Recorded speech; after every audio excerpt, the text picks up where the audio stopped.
Muchísimas gracias por continuar con nosotros aquí en Sin Censura Televisión. Ya cambiamos un poquito, dejamos descansar unos minutos a Vicente Serrano para esta parte del programa en la que corresponde ahora la mesa de investigación de Contralínea Sin Censura. Así que un servidor, Luis Guillermo Hernández, le va a presentar a usted esta noche la conversación con nuestro compañero, queridísimo colega y amigo Sósimo Camacho, a quien le doy la bienvenida. Otra vez, buenas noches, mi querido Sósimo. ¿Cómo estás? Buenas noches, Luis Guillermo. Saludos a la audiencia, al equipo. Es un gusto estar aquí contigo en esta conversación.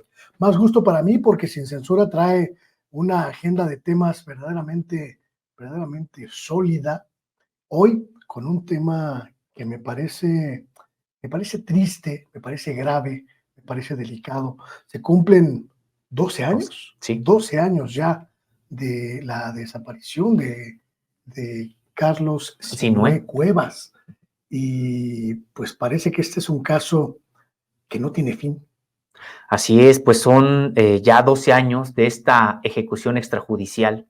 Es impresionante, Luis Guillermo, le hemos dado seguimiento. Es una investigación de largo aliento, esta que estamos nosotros realizando ya desde hace varios años, y cada vez salen más datos, salen nuevas informaciones, y hemos prácticamente acompañado estas investigaciones que tendríamos que señalarlo.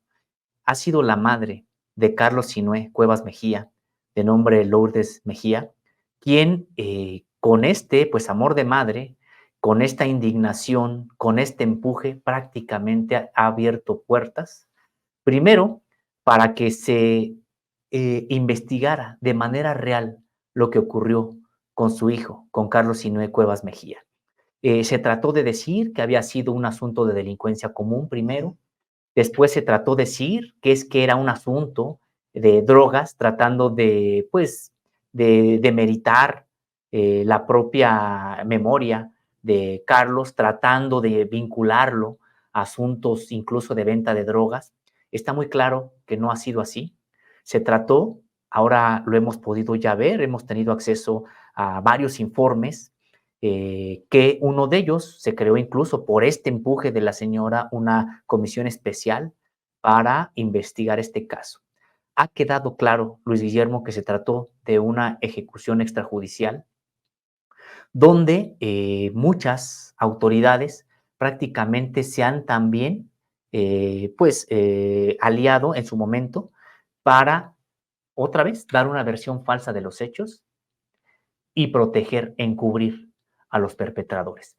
No sabemos todavía cuáles fueron los motivos que llevaron a la ejecución de este activista que había tenido una actividad cultural y política importante en la Facultad de Filosofía. No sabemos cuáles fueron los móviles, pero sí podemos nosotros señalar hoy que, guardando las proporciones, es un caso muy similar al de los 43. ¿En qué sentido? En que, bueno, pues otro es un caso muy importante, el de los 43, por el número de personas que están involucradas en este crimen de Estado, pero podemos decir que en este caso de Carlos Sinué es una sola persona. No por ello puede ser menos grave. Claro. Siempre que vemos a integrantes del Estado mexicano en alguno de sus niveles de gobierno, pues participar, se tiene que llegar hasta las últimas consecuencias. Pero también es similar en qué, en que una vez que ocurre el crimen, empieza una serie de mecanismos para tratar de encubrir a los perpetradores y que nunca se sepa lo que ocurrió. Si quieres, cuando me digas, podemos ir entrando a los detalles que acreditan precisamente esto que comentamos, que se trató de un crimen de Estado. Siempre que hablamos de impunidad, siempre que hablamos de obstaculización de los procesos legales, de obstaculización de la justicia, nos olvidamos de los casos reales, y este de Carlos Sinué Cuevas, sin lugar a dudas, lo es. Desde su desaparición, bueno, perdón, no, yo siempre digo desaparición como sinónimo de muerte, pero luego se confunde cuando hablamos de las desapariciones, que son otra cosa. Desde su ejecución, vamos a llamarle así, hace casi 12 años, pues ha habido un periplo de sus familiares, como bien mencionas, de su madre, que luchan contra la injusticia, contra el entramado judicial y administrativo de la justicia en México y que se estrellan contra la impunidad, se estrellan contra la injusticia y pues persisten, Sósimo. Quizá ese sea uno de los grandes valores de este asunto, la persistencia de la madre y su negativa a aceptar que no se encuentren los culpables de la ejecución de su hijo. Así es, esto ha sido, me parece, el motor para poder incluso, pues, revelar lo que poco a poco hemos ido sacando a través incluso de los años, porque, sabes, es un caso que no dejamos y no vamos a dejar, Luis Guillermo, porque estamos hablando de todo un entramado. No sabemos que si operaba solamente al interior de la universidad o a qué otras aristas tenía, pero de personajes que se coaligaron para prácticamente asesinar a este estudiante universitario. Y saber entonces qué fue lo que ocurrió detrás de, sería muy importante saber una investigación de las propias autoridades que tendrían que llevar, que seguir en esta investigación para saber qué hay detrás de esta red que hizo posible la ejecución de este estudiante universitario en un tiempo en el que ocurrieron otras ejecuciones. Tú recordarás también el caso de Pavel, que incluso fue encontrado en el Cerro de la Jusco, allá en la Cruz del Marqués, prácticamente crucificado por grupos que todos, por los mensajes, por lo que dejaron, pues grupos profundamente fascistas, nazis, que incluso pues llevaron a ese martirio a este joven. Y hay otros casos. En esa serie de casos, cuando empezó a ocurrir muertes al interior de Ciudad Universitaria o fuera de Ciudad Universitaria, pero de estudiantes que salían de Ciudad Universitaria, pues por esa época fue también cuando ocurrió este asesinato de Carlos Sinué Cuevas Mejía. Él fue asesinado después de tomar el autobús rumbo a su casa en Topilejo, ahí en CEU, o al terminar sus actividades allá en la Facultad de Filosofía, él sube al transporte público con rumbo a Topilejo el 26 de octubre de 2011, y lo que ocurrió fue que al bajar del autobús, pues fue asesinado este alumno, este tesista de la Facultad de Filosofía. En un principio decíamos, bueno, pues pudo haber sido un intento de asalto, después se dijo que eran rencillas que supuestamente él tenía con otras personas, después trató de vincular golpear la memoria de este estudiante diciendo que es que probablemente estaba metido en la venta de drogas y pues una banda contraria lo ejecutó, etcétera.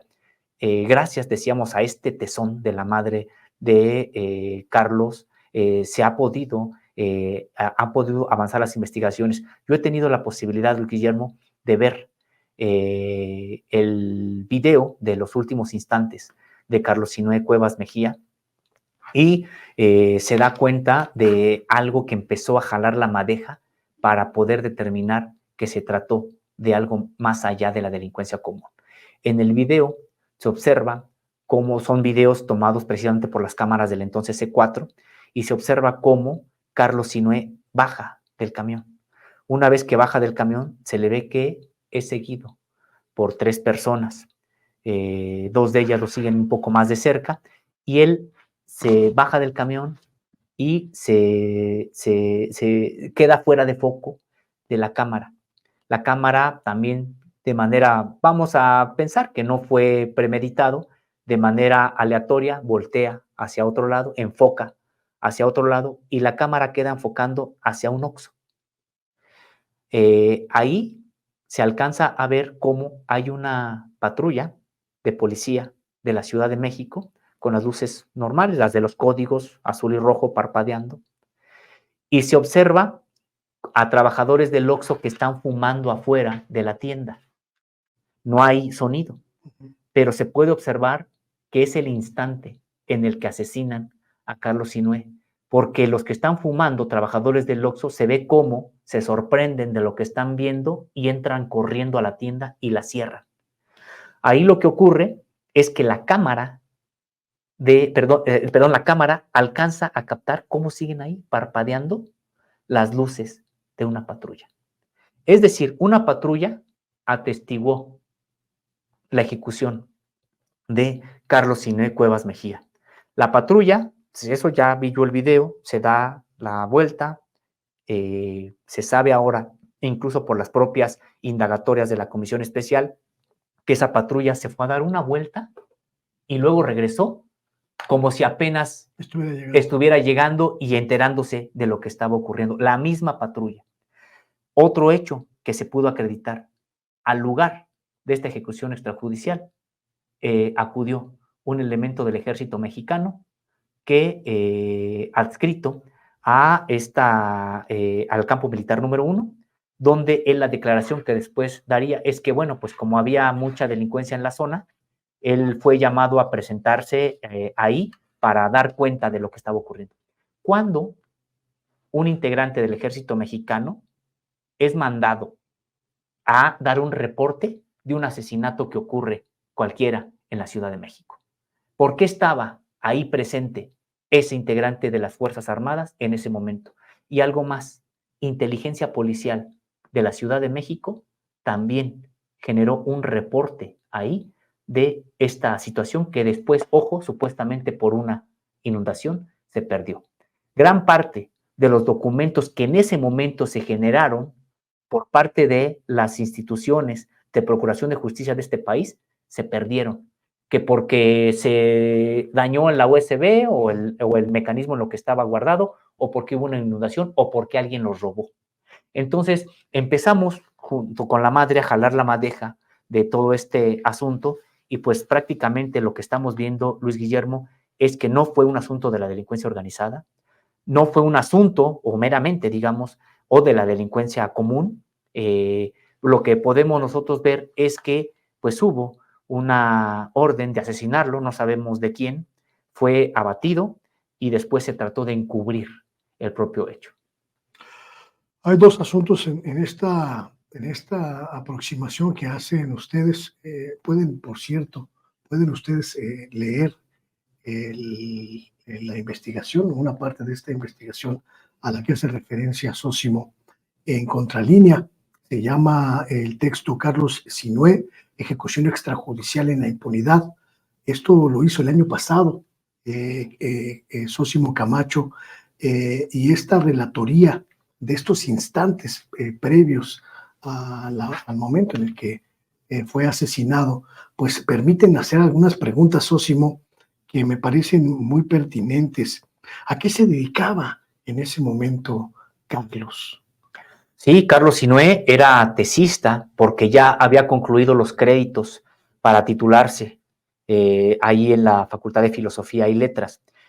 Había tenido una actividad importante él como estudiante en la huelga del 99-2000, por ejemplo, y era parte de los colectivos que en ese momento ocupaban también el auditorio Che Guevara de la propia universidad.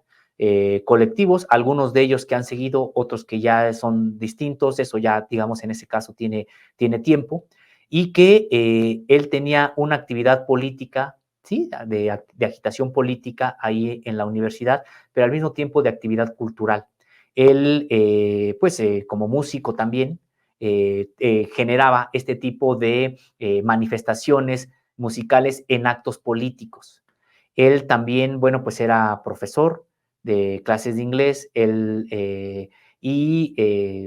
esas eran las actividades a las que él se dedicaba, estaba realizando su tesis, y por eso es por lo que todavía tenía esa participación ahí en la Universidad Nacional Autónoma de México, y era conocido como activista precisamente en esa época.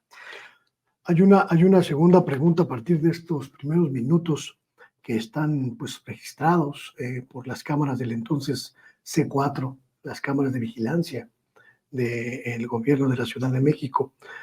Hay testigos de ese homicidio, Zósimo, los trabajadores de este Oxxo que aparecen en el video como transeúntes o como gente que estaba ahí en ese lugar y que pudo, pues de alguna manera, darse cuenta de los hechos, ¿han declarado, han sido identificados? Es que ahí empezaron precisamente las propias irregularidades.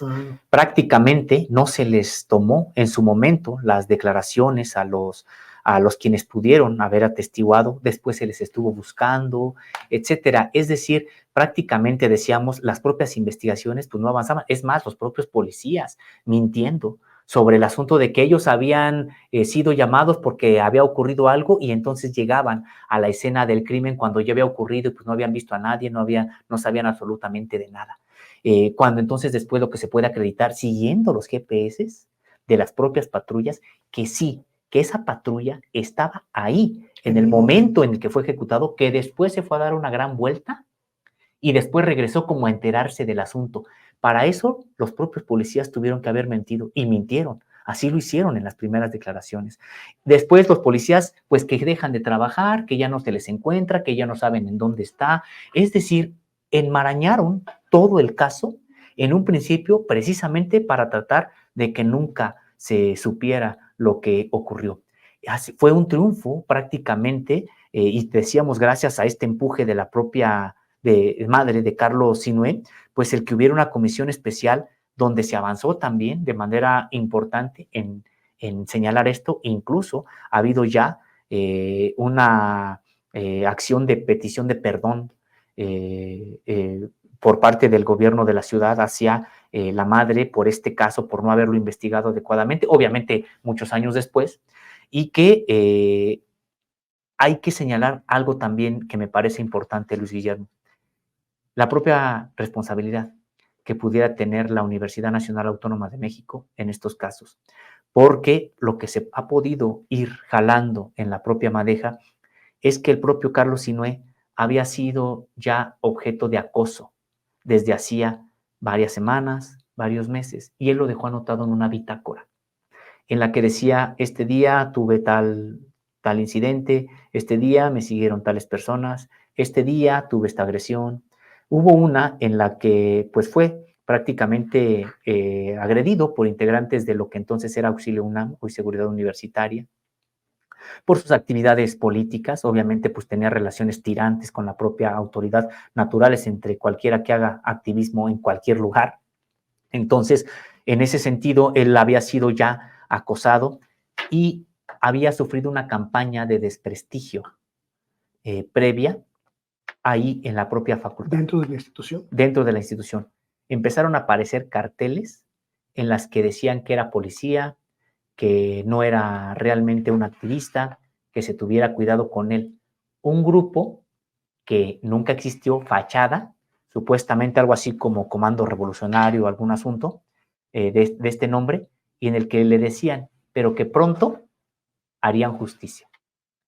Y probablemente en algún momento pues, Carlos Sinué no pudo, tal vez, no lo sé, evaluar el riesgo en el que se encontraba su vida con este tipo de mensajes, donde prácticamente lo amenazaban de muerte velada, y que era un grupo que nunca existió. Nadie sabía quién eran ellos que pegaban papeles, carteles en la propia Facultad de Filosofía y Letras.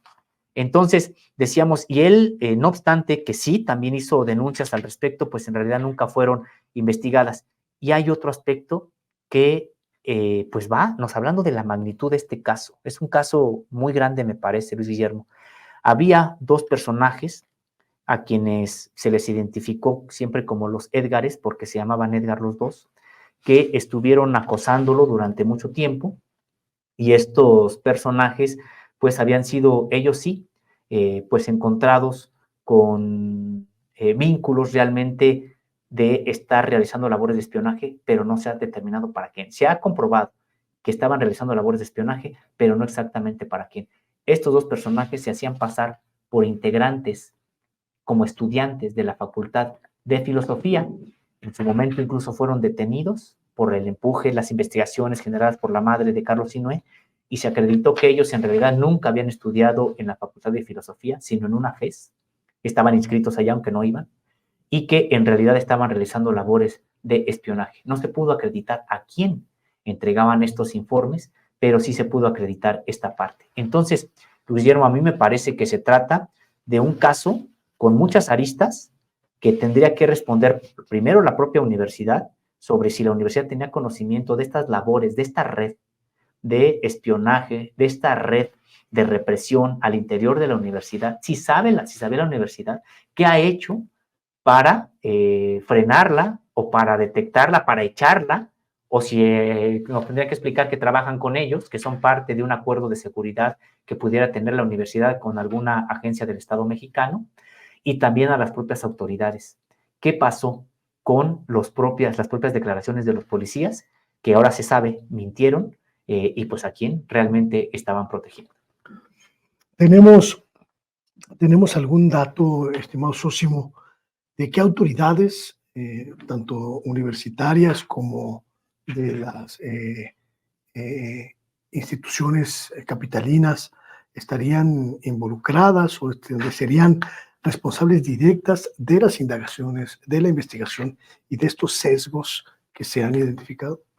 No, en términos generales, más que, bueno, pues quienes han encabezado la propia Procuraduría General de Justicia de la Ciudad de México, antes del Distrito Federal, en su momento, incluido al propio Miguel Ángel Mancera, en su momento, e incluso como jefe también ya de la Ciudad de México, del gobierno de la Ciudad de México, y no hay hasta este momento, digamos, alguien a quien se le pudiera señalar de manera muy clara por la omisión de las investigaciones. Por supuesto que es algo que no, afortunadamente, no se ha cerrado, y por lo tanto las propias investigaciones tendrían que empezar a señalar quiénes tenían, por ejemplo, en esta cadena de custodia, preservar las primeras pruebas de este hecho, sobre todo en materia de las investigaciones que hubiera realizado la entonces Procuraduría General de Justicia de la Ciudad de México, también la propia Secretaría de Seguridad Pública, porque la Secretaría de Seguridad Pública de la Ciudad de México ya no encuentra los reportes, los partes que les dieron sobre este hecho y sobre el nombre del policía, que incluso fue el que se presentó ahí, que era de inteligencia policial. Entonces, me parece que como institución hoy, estos institutos, estas secretarías, estas fiscalías tendrían que dar una respuesta hoy clara sobre qué fue lo que ocurrió, y me parece que es factible, pues ya son otros gobernantes, Claro, ya están otras autoridades. Entonces a mí me parece que deberían ellos en un ejercicio realmente de desmantelar a esta red que hizo posible esta ejecución y luego este encubrimiento, pues que empiecen a señalar quiénes fueron los que dejaron perder pruebas, quiénes fueron los que las enmarañaron o los que dieron pistas falsas, pues señalar, por ejemplo, en el caso de la Secretaría de la Defensa Nacional, pues no ha respondido.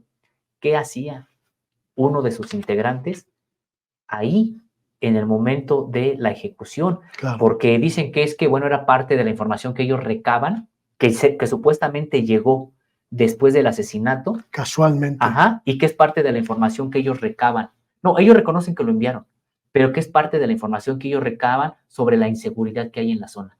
A mí me parece que no es una respuesta, checa, ¿no? Sí, no es creíble, porque de entrada, ¿a poco cada que hay un asesinato, el ejército manda a alguien a verificar, a hacer algún tipo de reporte sobre eso? De entrada, no. Y segundo, me parece, Luis Guillermo, que llegó muy rápido, pues llegó incluso antes que cualquier otra persona, también este integrante de las Fuerzas Armadas. ¿Cómo se enteró de este hecho si prácticamente llegó, en tal caso, instantes después de que fue este asesinato? Esta patrulla, ¿por qué mintió? ¿Por qué no dijo que en efecto atestiguó el asesinato y que después se fue, dio una vuelta y regresó a enterarse como si apenas estuviera dándose cuenta de lo que ocurrió? Esto está en pruebas, no es algo que uno esté conjeturando, está en pruebas porque el propio GPS de la patrulla da cuenta de eso, de que estuvo en el momento en que ocurrió el asesinato, que fue a dar una vuelta y luego regresó como si apenas se estuvieran enterando del hecho. Entonces hay muchos cabos sueltos que hoy las autoridades tendrían que responder. El caso, decíamos, pues no está resuelto, está todavía en la impunidad porque no se sabe quiénes son los que mandaron ejecutar a un activista de la UNAM, quiénes son los que lo perpetraron, ni tampoco las razones. Y luego, ¿por qué? ¿Y quiénes lo encubrieron? De acuerdo con el peritaje, con el informe forense, Sósimo, ¿cuál fue la causa de la muerte de Carlos Sinúe Cuevas? Las balas. De acuerdo con el propio informe, pues él fue muerto precisamente ahorita te digo, pues sí, le dieron recibió su cuerpo varios impactos de bala. Decíamos que fueron, ahorita te digo cuántas balas incluso fueron las que su cuerpo recibió, y además otra cosa, 16 impactos. 16. 16, O sea, 16 balazos. 16 balazos y algo más de armas cortas de uso exclusivo de las Fuerzas Armadas, calibres .45 y 9 milímetros. Es que, a ver, sobre todo para quienes no conocen este tema, porque no es un tema que involucre, que interese a muchos medios, prácticamente ningún medio de comunicación tradicional, y podría perderse en el mar de información. Un joven estudiante, un joven tesista de la UNAM, es asesinado de 16 balazos. 16 balazos. Y presumiblemente hay ahí una policía, una patrulla de la policía capitalina atestiguando el crimen, y aparece un integrante del ejército mexicano a tomar nota del asunto. 16 balas es ya simple y sencillamente, pues, completamente alejado de cualquier delito común. Si hubiese sido un asalto, pues no te dan 16 balazos. Así es, y luego, Luis Guillermo, hay quienes han tratado de, decíamos, incluso ensuciar la memoria de Carlos Sinué y tratar de decir que es que probablemente estaba en el asunto de venta de drogas, Una etcétera. narcoejecución. Así es, pues para nada tampoco, porque de entrada nunca se acreditó, Claro. ni mucho menos, que Carlos Sinué tuviera algo que ver con la venta de drogas en la UNAM, que sabemos que existe, pero está en otros ámbitos, Claro. que también tiene responsabilidad de la autoridad. O habría sido muy fácil identificarlo como un dealer, así es, como un vendedor. Así es, ¿no? Así es. Entonces, esto ha quedado, pues sí, totalmente descartado. No hay ningún tipo de indicio de que él tuviera algún tipo de actividad en ese sentido. Lo que sí tenemos que decir es que se desacredita esta versión tan solo con saber lo que ya comentabas. Había presencia del ejército mexicano en ese momento. Había presencia de inteligencia policial en ese momento. Había presencia de una patrulla en ese momento. Esto ya no está a discusión, es algo que las investigaciones ya han corroborado, ya han comprobado, está consolidado. Claro. Entonces, si hubiera sido, entre comillas, una narcoejecución, ¿qué estaban haciendo tales autoridades ahí? Claro. Entonces, es un tema muy complejo este de el asunto de Carlos Sinué Cuevas Mejía. Sobre todo también porque, como dijiste al principio de la conversación, pues es un patrón que vimos repetirse en el caso de Ayotzinapa, ¿no? Las autoridades encargadas de la investigación, las autoridades que tendrían que seguir los pasos, pues, precisos para que el curso de la investigación fuera absolutamente intachable, pues son las principales responsables de desviar, de ocultar o de no hacer, de omitir pasos, ¿no? Sí, de las primeras documentos que se perdieron, todo un expediente, incluso con grabaciones, se perdieron supuestamente por una inundación en la Secretaría de Seguridad Pública cuando estaba allá esta área, en el piso 11, me parece que es piso 11 de esta oficina que tenían allá en la glorieta de Insurgentes. Uh-huh. Cómo una inundación ahí iba a prácticamente echar a perder supuestamente estos documentos. Entonces, hemos visto sustracción en todo este proceso de documentos que se pierden, grabaciones que se dañan. Es decir, hemos estado viendo un caso, Luis Guillermo, realmente impresionante por el nivel de complejidad que ha ido adquiriendo, y gracias al tesón de Lourdes Mejía, pues no quedó con que su hijo fue asaltado y lo mataron la delincuencia común, o no quedó con que a lo mejor su hijo andaba en malos pasos y lo ejecutó una banda contraria. No, ha quedado muy claro que se trató de una ejecución extrajudicial. Lo que no se sabe es quién la ordenó, quién la perpetró y también quién la encubrió y por qué. Me parece que incluso el propio personaje, Carlos Sinué Cuevas Mejía, pues adquiere otra dimensión, porque no sabemos a razón de qué fue pues ejecutado a quién molestaba su propia actividad de activista, y también de activista que era político, pero tenía una vertiente muy cultural, lo que él hacía, es decir, no solamente era el mitin y la arenga, etcétera, que es muy válido y está bien que así sea, por supuesto, en el activismo estudiantil y todo esto, sino que además iba a tocar y llevaba grupos de músicos también y que participaban, etcétera. Entonces, a mí me parece que, bueno, pues es muy complicado esto que ocurrió, ocurrió durante este sexenio siniestro de Felipe Calderón, y decíamos, Luis Guillermo, pues muchas veces se olvida, muchas veces se quiere presentar al sexenio de Felipe Calderón como exitoso, para algunos dicen, o tratan de hacerlo pasar como exitoso en materia de combate a la delincuencia por la mano dura, o exitoso en materia de combate al narcotráfico, cuando no debemos de olvidar que fue precisamente ese sexenio en el que generó todo este tipo de casos. Y así como está este de Carlos Sinué, están otros, incluso de estudiantes, mujeres universitarias que al día de hoy no aparecen y que, por ejemplo, salieron de la Biblioteca Central y hasta la fecha, tantos años después, siguen sin aparecer. Muchas cosas estaban ocurriendo en este tiempo en Ciudad Universitaria y el caso de Carlos Sinué Cuevas Mejía es prueba de ello. ¿Has tenido oportunidad, Sósimo, de platicar recientemente con la señora madre de Carlos? ¿Has platicado con la señora Lourdes Sí, sobre sí. este asunto? ¿Qué ha pasado? ¿En qué estado se encuentra la investigación, la averiguación previa, el proceso? Las investigaciones continúan. Sí, he tenido la oportunidad de platicar con la señora Lourdes Mejía. Se le conoce ahí entre varios activistas de la propia universidad como Mamá Lulú, con quien he tenido la oportunidad, sí, recientemente de platicar, de saber cómo va el asunto. En efecto, se está tratando, por ejemplo, hoy de identificar, a ver si es que es posible, pues también las identidades de quienes se ven en los videos que siguen a su hijo. Decíamos que todo esto prácticamente, si no se ha cerrado, ha sido por una lucha ejemplar de madre Claro. que ha dado, y prácticamente en eso se encuentran. La investigación sigue abierta, la investigación no se cierra gracias a al interés de Lourdes Mejía, y pues ya sabes, estas tácticas a veces dilatorias de que, pues sí, ya tenemos este video del C4, pero ¿qué crees?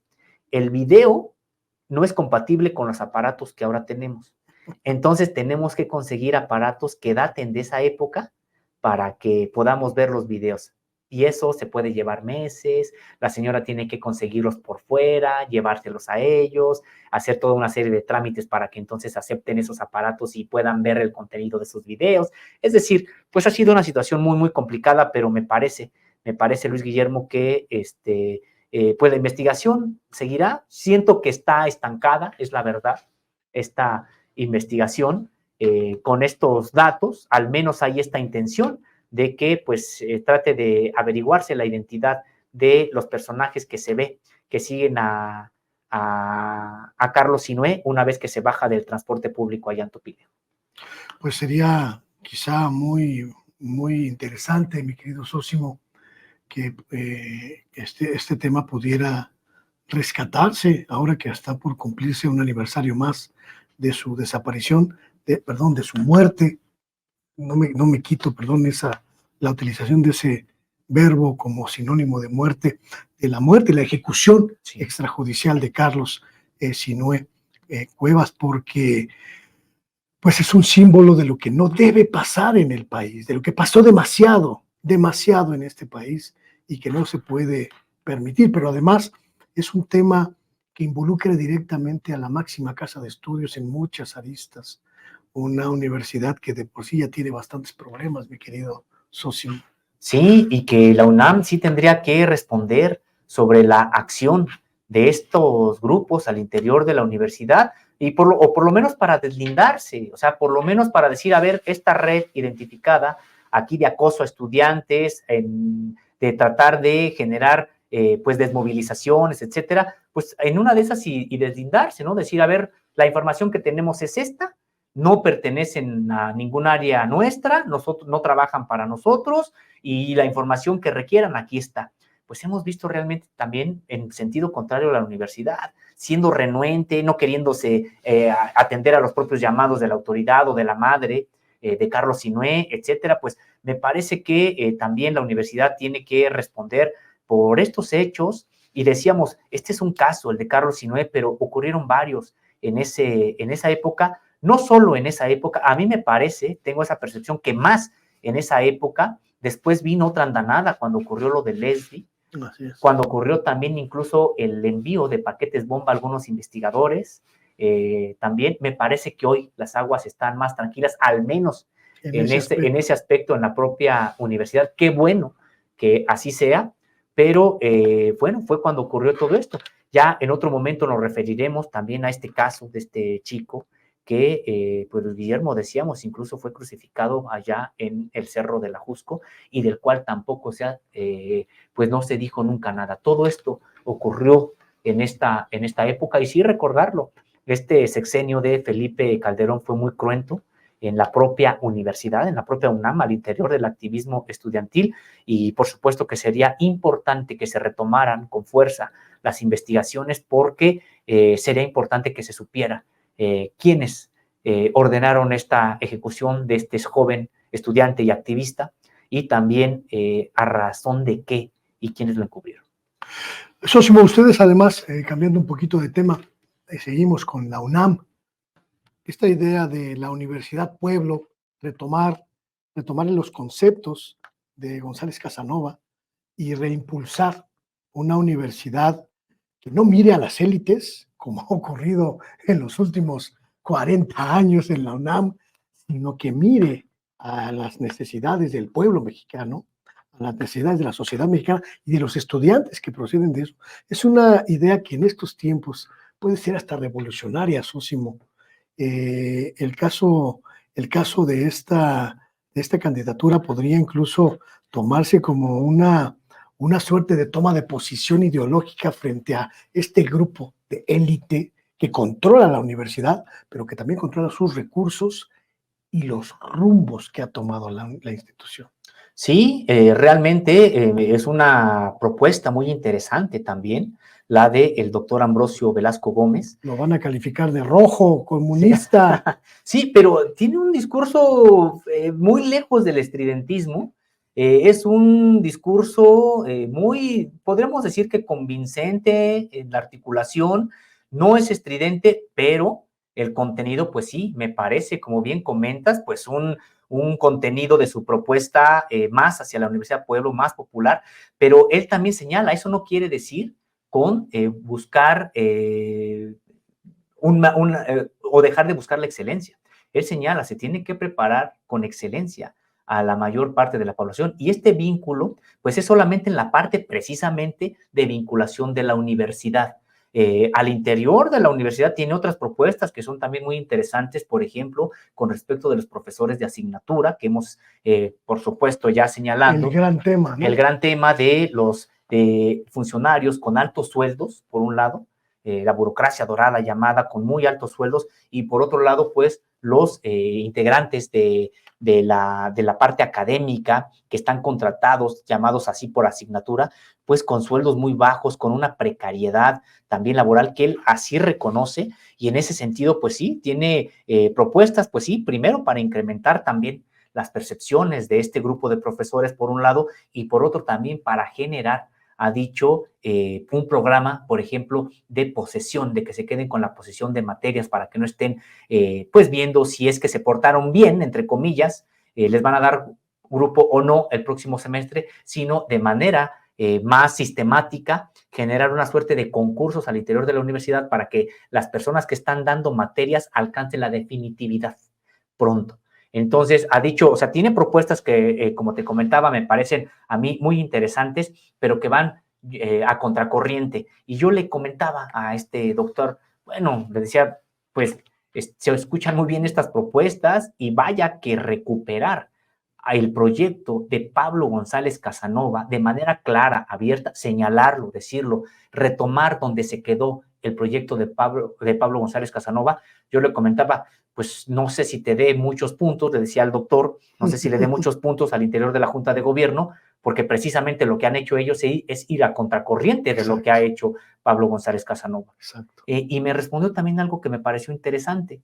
Él, de entrada, considera que sí podría ser escuchar, sí, la comunidad universitaria se podría hacer escuchar, y por lo tanto a la propia Junta de Gobierno, pues decantarse por una candidatura como la de él, pero dijo, incluso hasta donde lleguemos, me parece que el siguiente proceso para elegir rector o rectora de la universidad va a ser también completamente diferente. ¿Por qué? Porque lo que ya está hoy generando él, y me parece que también en el caso de Imanol Ordorica, de hecho él también lo menciona ahí, el de estar reuniéndose con los estudiantes, con los trabajadores, con los académicos, no con la burocracia dorada, no haciendo este cabildeo entre las élites, sino entre la propia población universitaria, me parece que sí podría, primero, sacudir hoy este proceso, aunque no se lograra, digamos, ya realmente democratizar la universidad, pero prácticamente preparar para que el siguiente proceso, pues todavía tenga que ser más democrático. Aquí habría que plantear también si el doctor Ambrosio Velasco Gómez, el investigador de la UNAM, pues ha pensado en la confrontación de ideas con estos grupos que hablábamos en las otras oportunidades. Sósimo, tienen controlado pues la toma de decisiones en materia de designación de la rectoría, los grupos los científicos, los grupos de los médicos que han acaparado, que prácticamente han dejado al margen a otras instituciones como filológicas, donde él hace investigación, y qué tanto están involucrados en esta discusión hoy, pues los estudiantes, las bases de la universidad, una universidad, por cierto, prácticamente paralizada en estos días.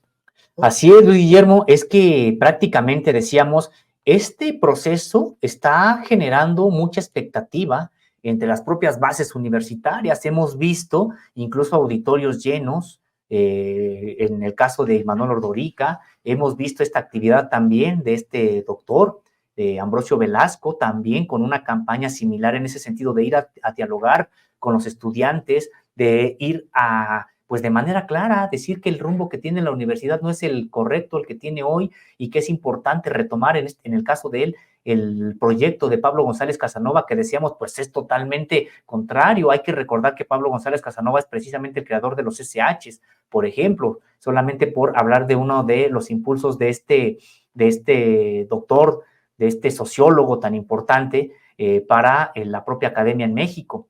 Entonces, me parece que ante esto que se está generando en la universidad, pues ha habido una respuesta de la propia, me parece, autoridad de estos grupos que controlan la universidad. Si es que este tipo de candidaturas a la rectoría, prácticamente a lo que están llamando, pues es a la movilización, a la participación, pues resulta que hay una campaña para cerrar en estos días la universidad. Cuando están a punto, Luis Guillermo, de decidir qué candidaturas pasan a la siguiente fase, resulta que la universidad tiene que parar, que no haya clases, que se vayan todos a sus casas. ¿Por qué? En este caso encontraron como pretexto que hay una plaga de chinches. Así de burdo, pero eso es lo que está ocurriendo. Huele más que a chinche, a culebras, ¿no? Es decir, la Universidad Nacional Autónoma de México, la más importante institución académica de América Latina, una de las más importantes de América Latina, paralizada en un momento crucial de su vida pública, el momento de elegir, de definir la terna de candidaturas a la Rectoría General, paralizada por unos bichos, mi querido Sósimo. Así es, y impresionante porque empezó a generarse esta campaña, que no hay ninguna prueba al respecto realmente, de que era ya incontrolable el número de chinches que había en los campus de Ciudad Universitaria.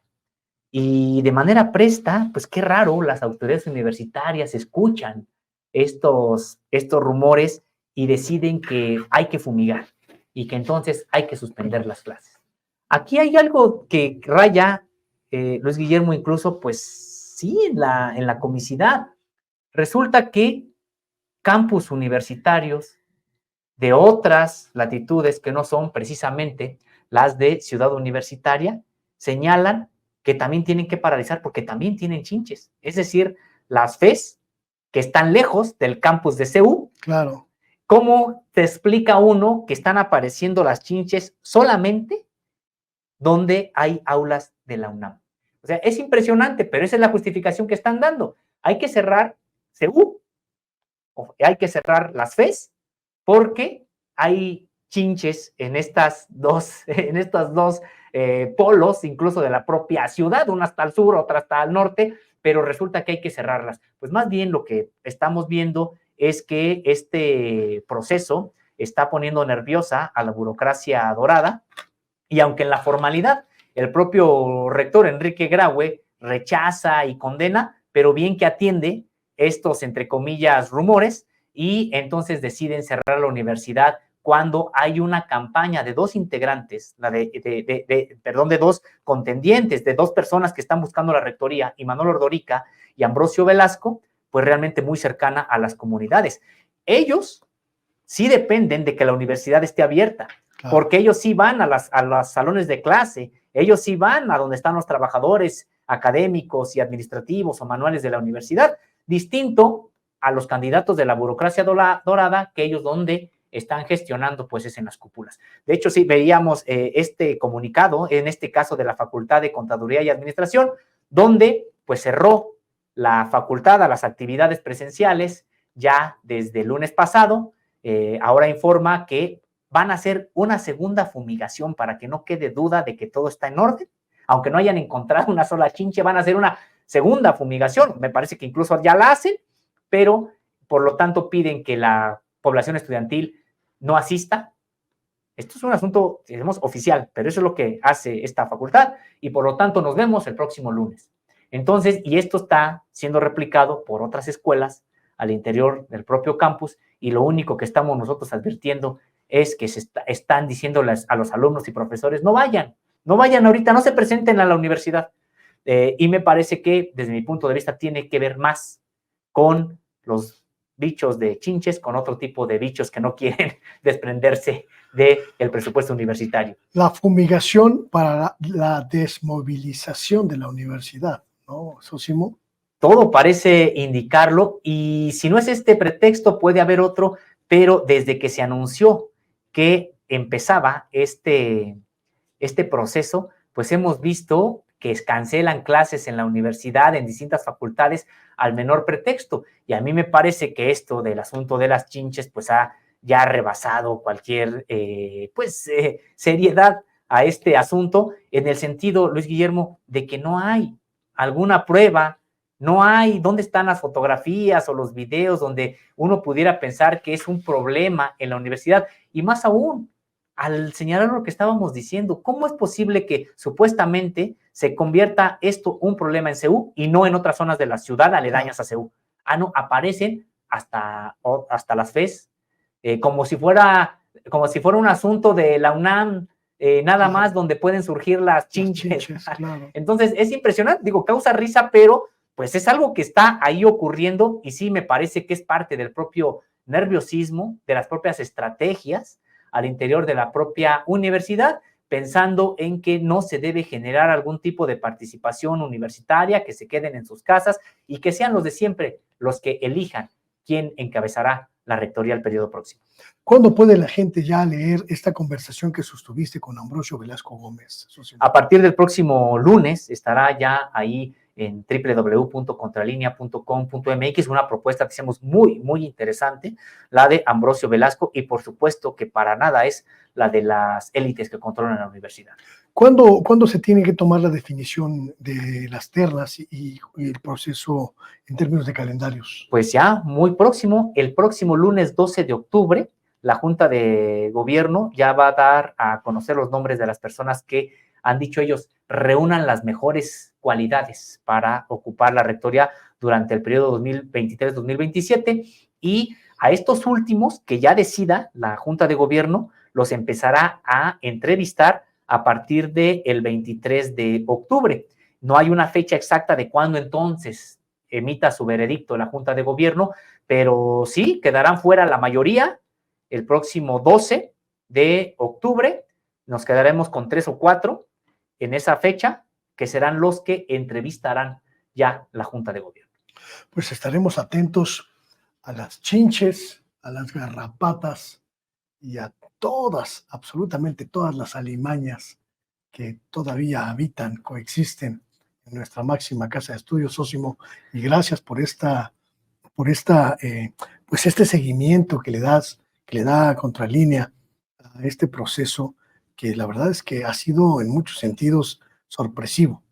Sí, e inédito tan solo por estas candidaturas. No es que no hubiera unas candidaturas de ese tipo ya anteriormente, nunca eran tomadas en cuenta, nunca realmente pesaban en el ánimo de la Junta de Gobierno, pero ahora, ante esta movilización estudiantil, esta efervescencia incluso entre los propios profesores que ha generado, pues incluso están ya mandando con cualquier pretexto a estudiantes y profesores a sus casas. Pues vamos a ver dónde acaba todo esto. Muchísimas gracias, mi querido Sósimo. Compártenos pues los espacios de Contralínea para que la gente que lo siga aún más. Pues muchas gracias. Estamos como Contralínea en YouTube, Facebook, Twitter, Instagram y TikTok, como Contralínea Audio en Apple Podcast, Spotify y también en iVoox. Estamos con los detalles de las investigaciones que siempre presentamos en www.contralinea.com.mx. Tenemos un noticiero de lunes a viernes en punto de las 10 de la mañana y hasta el mediodía. Contralínea, periodismo de investigación a través de nuestras plataformas. También una mesa de análisis, contradebate, los lunes, miércoles y viernes de 1 a 2. Y por supuesto que les invitamos a que nos sigan aquí de lunes a viernes en punto de las 8 de la noche en esta alianza informativa Contralínea sin censura. Con mucho gusto estamos desde estas plataformas y también a través de los canales de nuestros compañeros, de nuestros colegas de Sin Censura. Muchísimas gracias, estimadísimo Sósimo. Gracias por tu tiempo. Y usted, quédese porque todavía tenemos más información en este viernes. Ya prácticamente, vámonos. Continuamos.